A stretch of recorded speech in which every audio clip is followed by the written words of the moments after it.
Hey there. So I want to talk about a type of genius that you almost certainly have, but probably don't even recognize in yourself. It's the secret knowledge behind pretty much every skill you've ever learned, from tying your shoes to driving a car.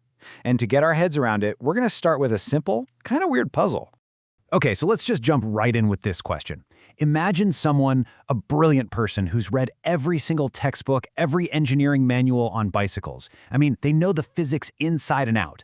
But here's the catch. They have never, ever actually sat on one. So can they write it? Can they just hop on and pedal away? The answer, maybe surprisingly, is no way.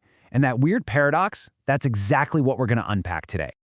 All right, so let's really flesh out this thought experiment. Let's imagine a brilliant physicist, okay? A total genius. And they decide, you know what? I'm going to master the theory of cycling before I even think about touching the pedals. And this is where it gets really interesting, right? This disconnect. Our physicists, they can calculate the exact centrifugal force needed for a perfect turn. They get momentum, friction, air resistance. I mean, on a really deep theoretical level, they could probably write you a whole book of equations on it. But the moment they actually get on the bike, they just fall over, totally unable to do that simple, fluid thing of just balancing and pedaling. So look, this isn't just some quirky little puzzle. It actually points to something really profound about how our minds work. The physicist's big failure, it shows us that there isn't just one kind of knowledge. Nope, there are at least two fundamentally different ways of knowing something.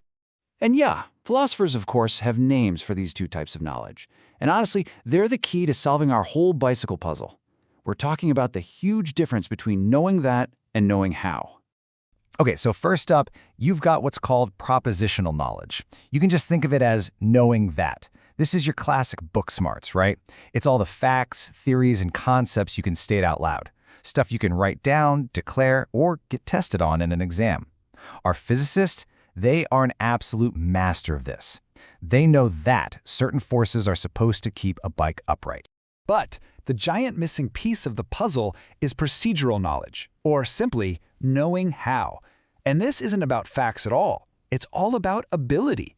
It's the skill to actually, do something. And you can't really write it down in the same way. It's the kind of knowledge that kind of lives in your muscles, in your instincts. It's shown through action, not words. This is what the experienced cyclist has, and it's exactly what our brilliant physicist is missing. So, okay, what makes this know-how so different? Why can't you just learn it from a book? Well, it's not just some vague, fuzzy feeling. It actually has very specific characteristics that set it apart. It pretty much plays by its own set of rules.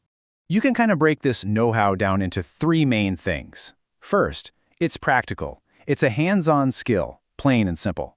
Second, it's goal-oriented. You use it to get something done, right? Like to actually get from point A to point B on the bike. And third, and this one is absolutely the most important part, it is completely practice-dependent. You only get it through doing it over and over and over again. Yeah. I mean, at the end of the day, you can't learn to ride a bike at a seminar. It's just impossible. No amount of lectures or books can ever replace that physical act of, wobbling, falling down, and then finally finding your balance through pure trial and error. When it comes to this kind of knowledge, practice is really the only teacher. And of course, this whole idea goes way, way beyond just riding a bike. Once you start looking for it, you start to see this procedural knowledge absolutely everywhere. It's all over our daily lives. Think about it. It's in the automatic, almost thoughtless hand movements when someone's knitting a sweater. Or, that super practical, goal-oriented skill of knowing exactly what to do to fix a flat tire. It's that instinctive, muscle memory feel of dribbling a basketball without even having to look down at the ball.